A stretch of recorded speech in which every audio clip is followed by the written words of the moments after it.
Al principio abrimos el tiempo de conversación y nos encontramos con algunas sorpresas, accidentes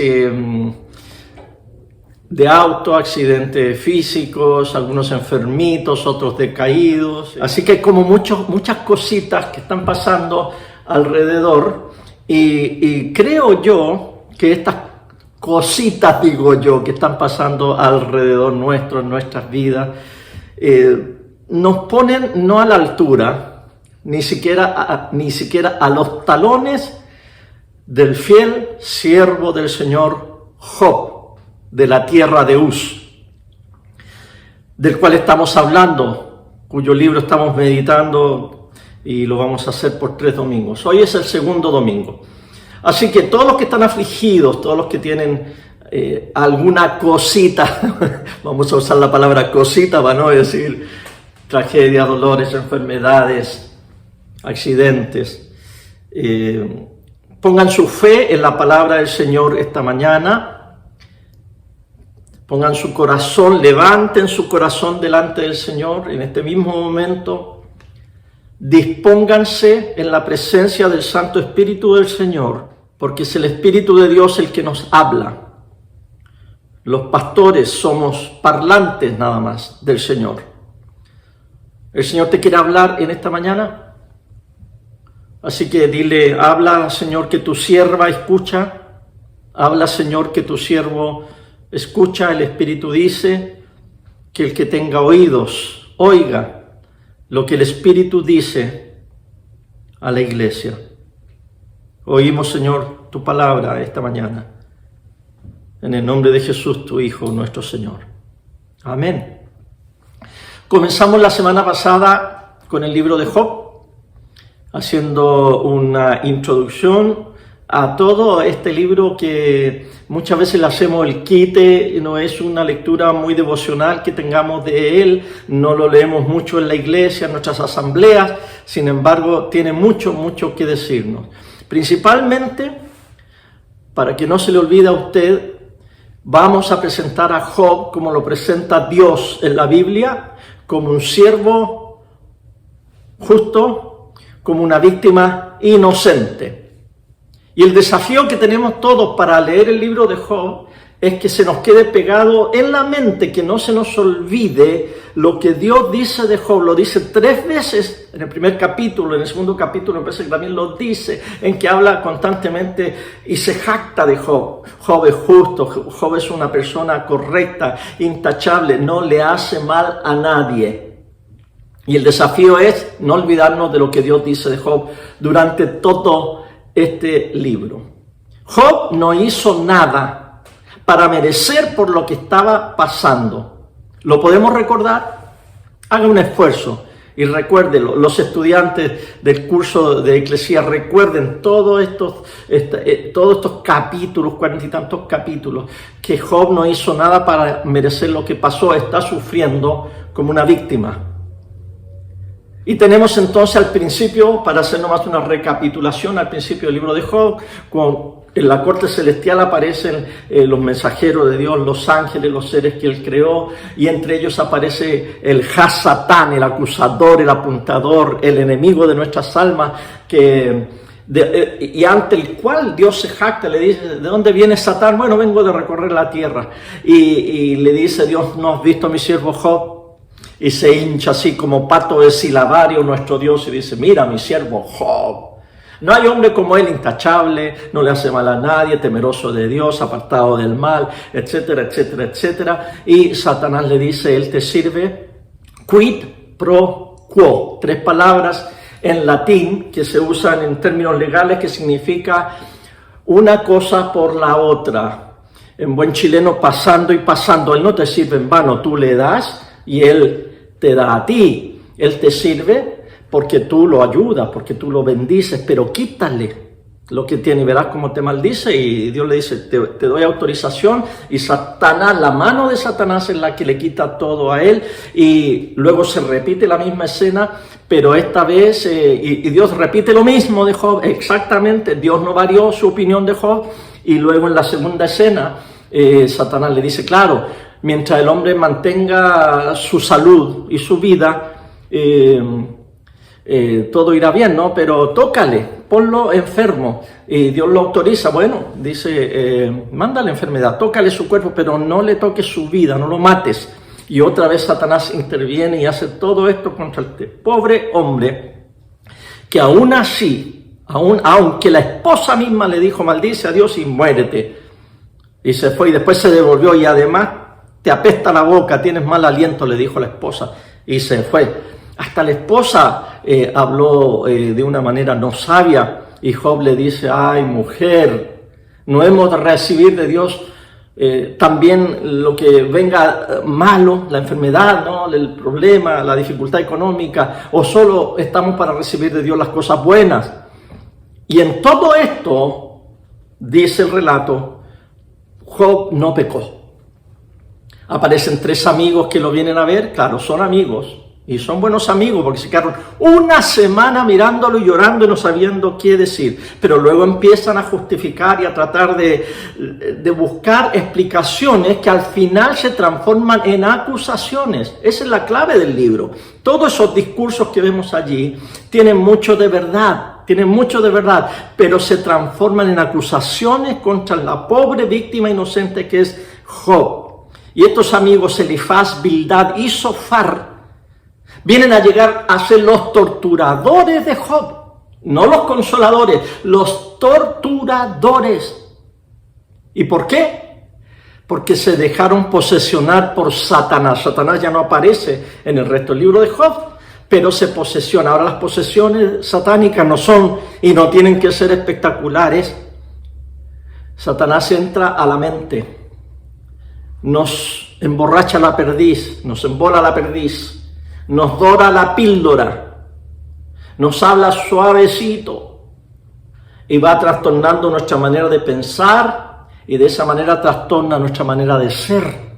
Y eso es lo que hace Satanás aquí con estos amigos de Job, que tratan de buscar una explicación, pero la explicación ellos se hacen un marco, un frame, una caja para poder explicar la realidad, porque cuando el mundo está como abierto, sin explicación, la gente se desespera, que todos queremos respuestas. Entonces aquí algo tiene que estar pasando y tenemos que hacer un cuadrado, un cajón donde meter nuestras ideas, decir, esto es lo que está pasando, y al final yerran. 3 rondas de acusaciones y 3 rondas en que Job le responde a cada uno de sus amigos.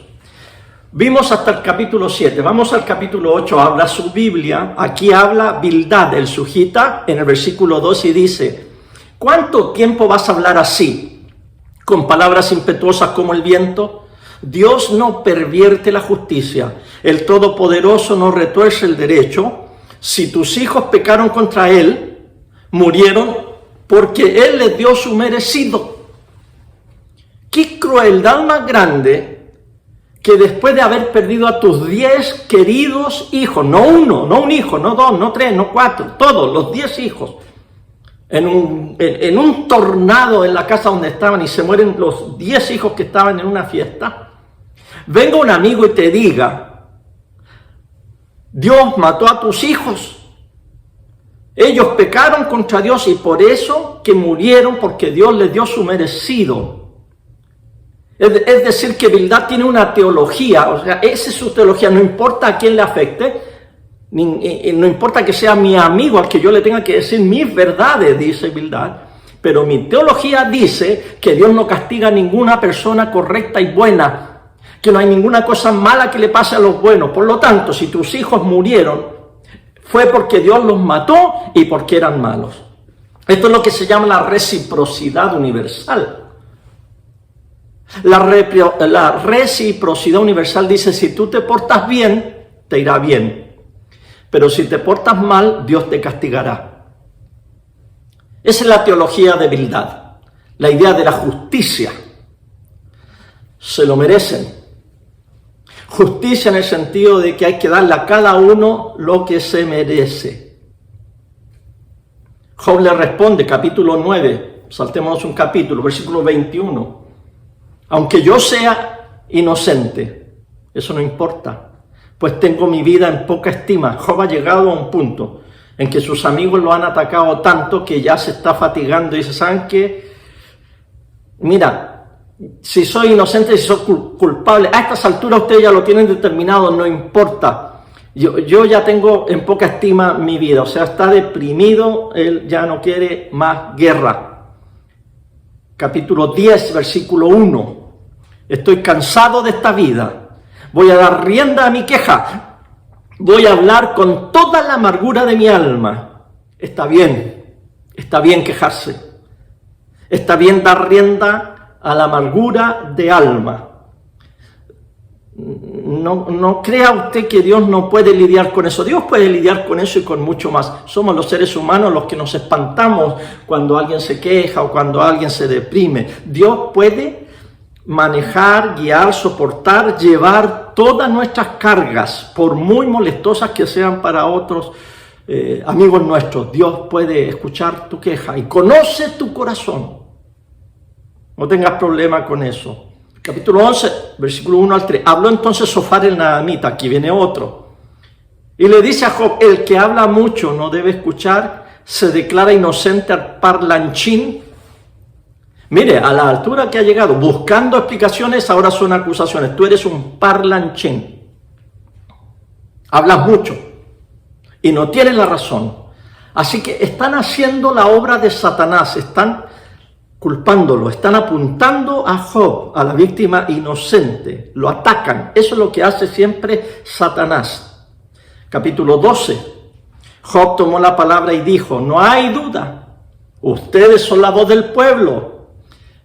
Se cree, ¿cómo se llama? El Puma Rodríguez en el Festival de Viña. Hay que escuchar la voz del pueblo. Ustedes son la voz del pueblo. Sarcástico está haciendo ahora Job. Cuando ustedes mueran, morirá la sabiduría. No te muras nunca, che, porque si te morís, se acaba la sabiduría en el mundo. Mire lo que le dice en el versículo 3. Pero yo también tengo un poco de sesos. Está siendo chistoso y sarcástico. Y no me siento inferior a ustedes. ¿Quién no sabe todo lo que han dicho? Yo invocaba a Dios y Él me respondía, pero ahora hasta mis amigos se burlan de mí. Por ser honesto, soy objeto de burlas. Dios, capítulo 13, versículo 7. Van a hablar falsedades en nombre de Dios. Van a proferir engaños en su nombre.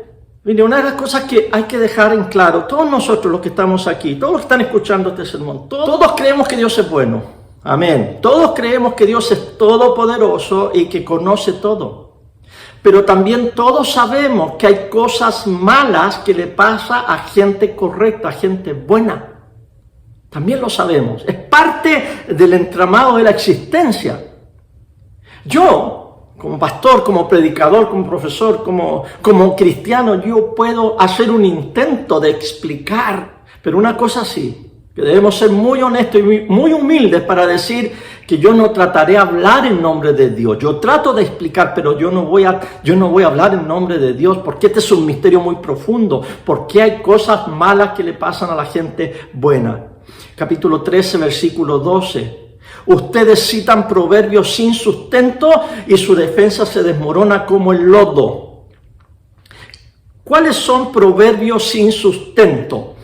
Podríamos decir, y esa es una palabra que está en inglés, yo la busqué en español, y dice que es la misma palabra, platitudes. En español dice, yo no lo había escuchado mucho, que se dice platitudes. La mejor definición de una platitud es un cliché, una frase cliché, es decir, una frase popular, una frase que uno lanza sin pensar, una frase que uno se aprendió y entonces al final llega a ser, como dice aquí Job, un proverbio sin sustento, que no sostiene nada y todo se desmorona, aunque nosotros creemos en el proverbio. Les voy a dar 2 ejemplos nomás y tienen que ver con la muerte. Por ejemplo, cuando se muere un niño pequeño, el consuelo que le dan a esa abuela, a esa mamá, le dice uno, bueno, lo siento mucho, Dios ha hecho un nuevo ángel.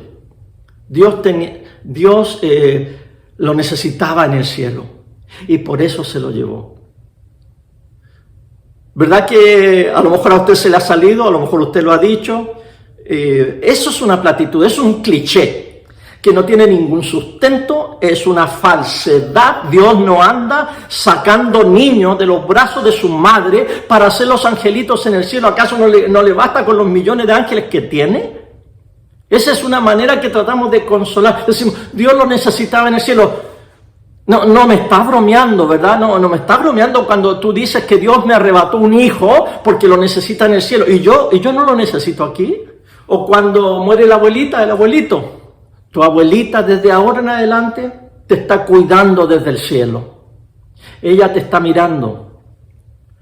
Son platitudes, son frases clichés, son proverbios sin sustento, porque no es verdad que los muertos nos cuidan. El único que nos cuida, nos protege y permite que pase lo que pase es Dios en su soberanía. No los santos que partieron, no las personas que están descansando en el Señor. Elifaz en el capítulo 15 habla y le dice, en cambio tú reniegas del temor de Dios, tienes en poco la devoción en su presencia. Y Job le respondió en el capítulo 16, versículo 1, y dice, ya he escuchado esto muchas veces, valiente consuelo me resultan tus palabras.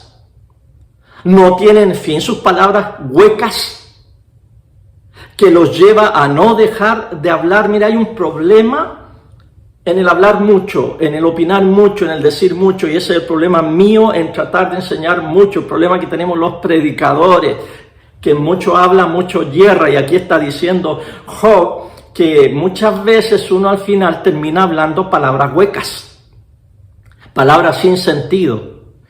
Y la pregunta esa que dice Job ahí, ¿qué lo lleva a no dejar de hablar? Porque hay personas que tienen un problema, les encanta el sonido de su voz. Les gusta escucharse, les gusta saber que otros los están escuchando y hablan y hablan. Hablan más que un perdido cuando aparece. No le paran.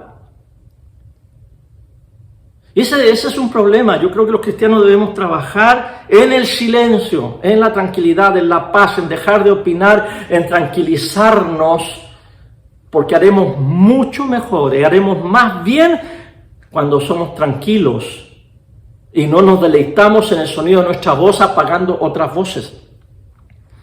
El rey Juan Carlos de España le dijo a Chávez, ¿por qué no te callas? Buen consejo, ¿verdad? Buena pregunta. Y es lo que está diciéndole Job a sus amigos.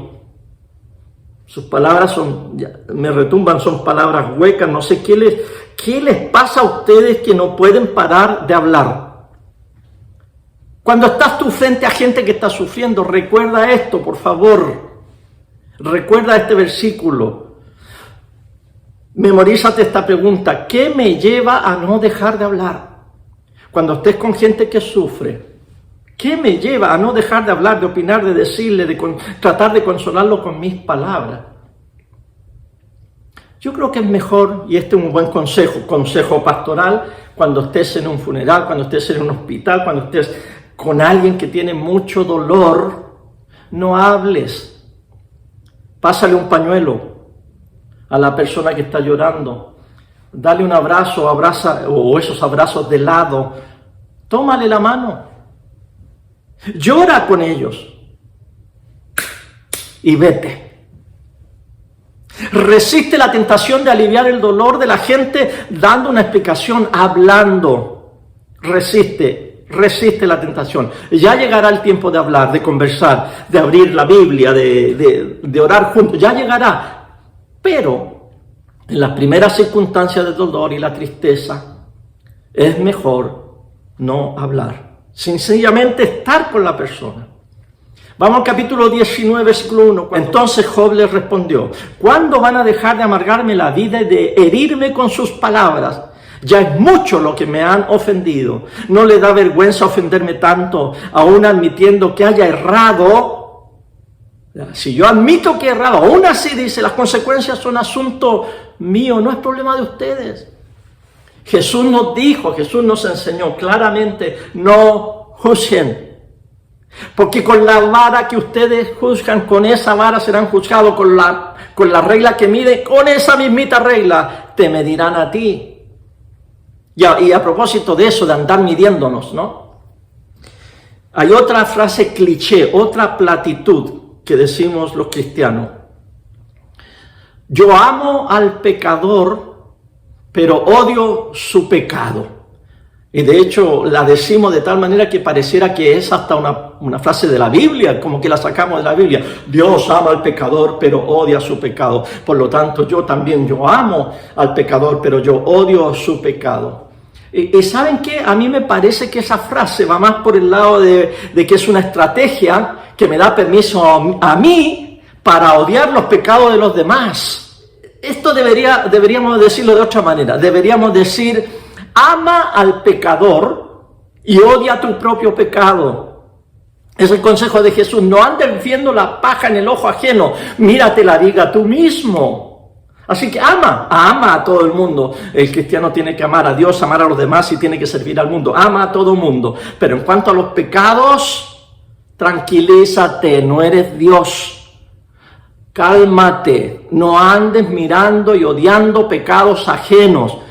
Da vuelta el espejo hacia ti, mírate tú mismo y odia tus propios pecados. Eso te va a hacer más humilde. Y si te vas a poner a odiar pecados, odia los tuyos. Ese es el consejo.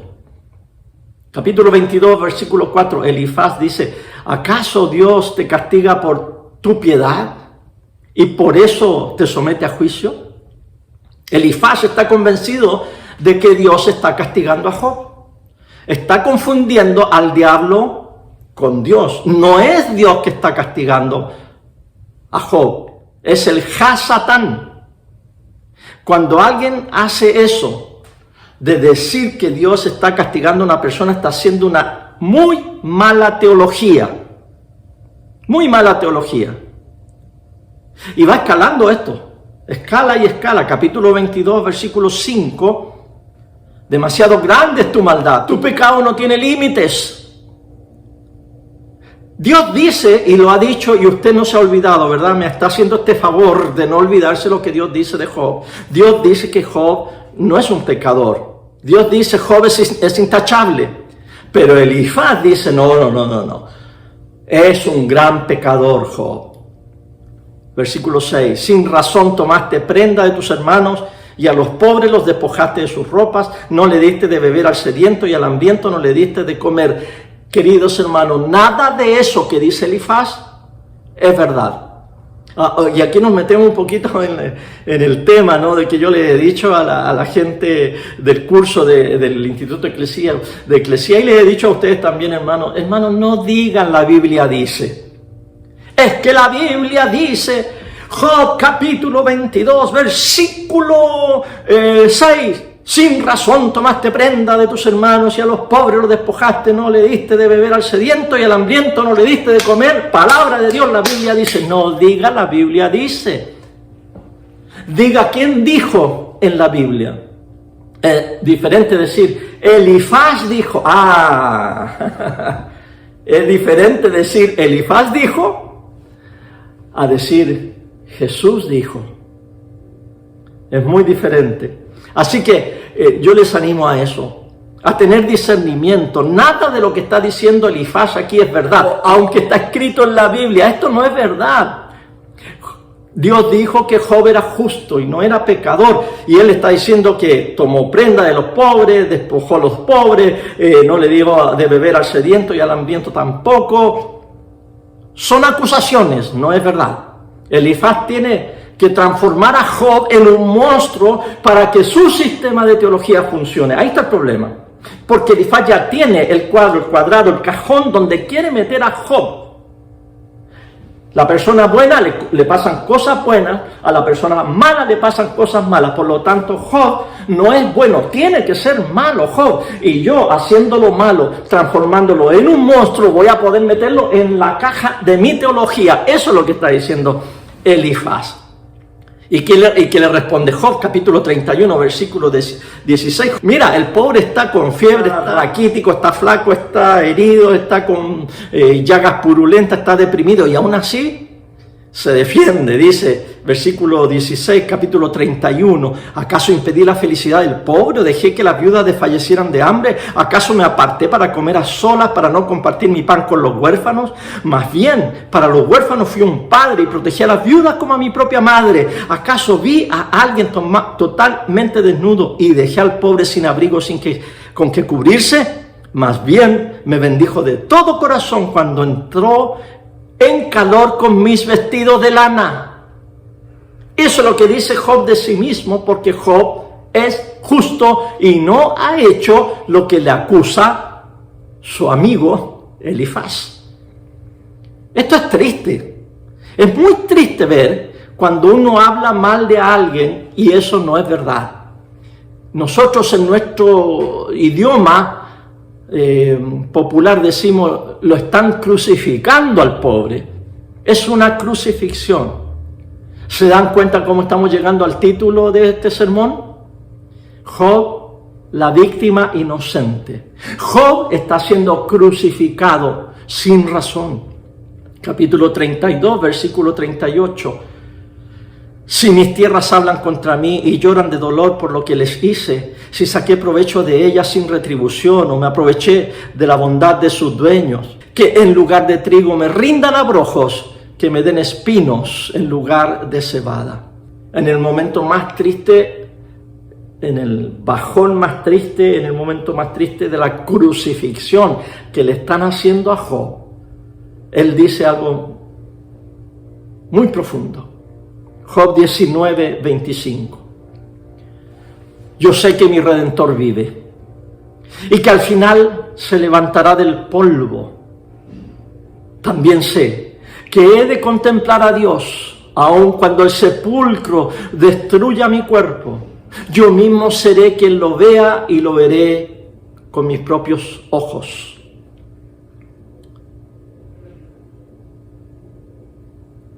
Así como Job, tú no estás solo en el sufrimiento. Dios está contigo. Job no sabía el nombre, pero tú y yo lo sabemos. Se llama Jesucristo. Yo sé que mi Redentor vive. Yo sé que Él vive. Yo sé que Él murió y resucitó de entre los muertos.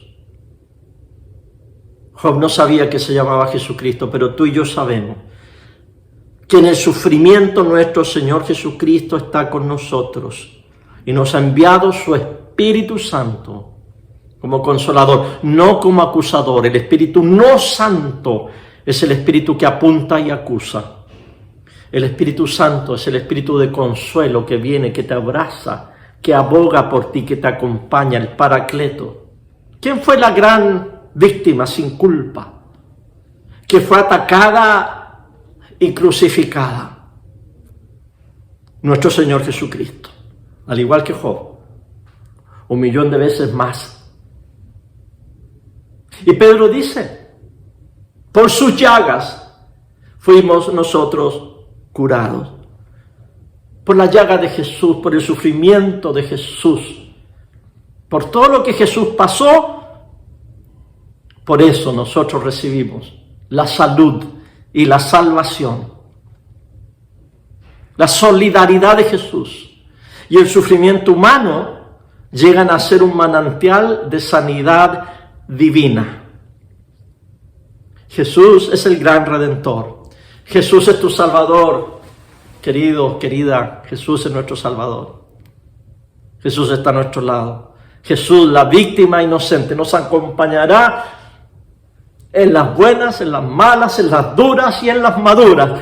Él va a estar con nosotros en el valle de la sombra de muerte y no temeremos mal alguno. Colosenses 1, 19 y 20, con esto vamos a terminar este sermón. Todavía nos queda uno acerca de Job. San Pablo dice, al Padre le agradó que en Él, que en Jesús, habitara toda plenitud, y por medio de Él reconciliar todas las cosas, tanto las que están en la tierra como las que están en los cielos, haciendo la paz mediante la sangre de su cruz. En Jesús, ahí está toda la plenitud. Y en Jesús está toda la reconciliación, incluso de estos amigos molestosos contra Job. Todo ahí en la cruz se perdona. Todo en la cruz se reconcilia. Todo en la cruz se recompone, se recrea, se refunda. Todo estará bien, hermanos, todo estará bien. Dígalo en su mente, en su corazón, dígalo en voz alta si gusta ahí en su casa. Todo estará bien. No pierda el gozo de su salvación. Todos estos días, ya sea en el curso, en mis notas o en la predicación, he estado tentado a contar un chiste, pero me da no sé qué contar el chiste, porque tiene que ver con esto tan absurdo, y de eso se tratan los chistes, y de eso se tratan las parábolas de ese reloj derretido de Dalí, que es tan absurdo que no tiene pie ni cabeza. Es que resulta, mis queridos hermanos, que en el cristianismo está esto tan absurdo que en el medio del dolor, en medio de la tragedia, en medio de la enfermedad, en medio del accidente, en medio del cáncer, en medio del derrame cerebral, en medio de la muerte, en medio de la pandemia, en medio de las protestas, en medio de la incertidumbre, en medio de la depresión, en medio de cualquier problema, hay un gozo profundo, porque el gozo no es felicidad. Hay una diferencia, el gozo es algo mucho más profundo que las circunstancias. Y entonces el chiste yo lo estaba acomodando de la siguiente manera, ¿no? Para poder aplicarlo a Job, que me perdone esta víctima inocente. Mira, ya que los amigos lo hicieron sufrir tanto y le dijeron tantas pesadeces, déjenme decir algo que ojalá cuando esté en el cielo Job no me reprenda, pero supongamos que Job le pasó todo esto, que se le mueren los hijos, le quitan todos los ganados, se queman todos sus cultivos, y entonces vienen los indios y le tiran a él una flecha que se le mete por aquí por la costilla, y lo suben a un caballo y le pegan las zancas al caballo, y el caballo se va, y ahí va el pobre Job ya agonizando, todo enfermo, y llega a donde los amigos, a estos tres amigos, y ellos se asustan y le dicen: ay, Job, ¿qué te pasó? Y Job apenas con su voz, porque está con hemorragia, muy débil, y entonces les dice todo lo que le pasó, y un amigo de él le ve que tiene la flecha metida y dice: uy, Job, ¿te tiene una flecha? Sí, dice Job, y le dice el amigo: ¿y te duele? Y Job le responde: solamente cuando me río.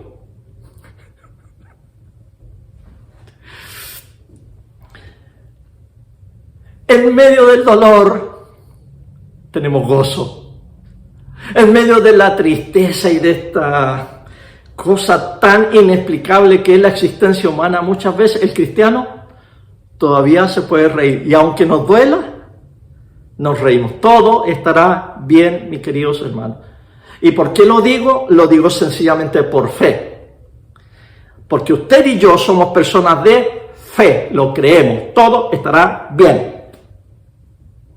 No tengo estadísticas, no tengo comprobación, no tengo ciencia que me avale, pero una cosa sí tengo: fe. Fe. Todo estará bien. ¡Aleluya!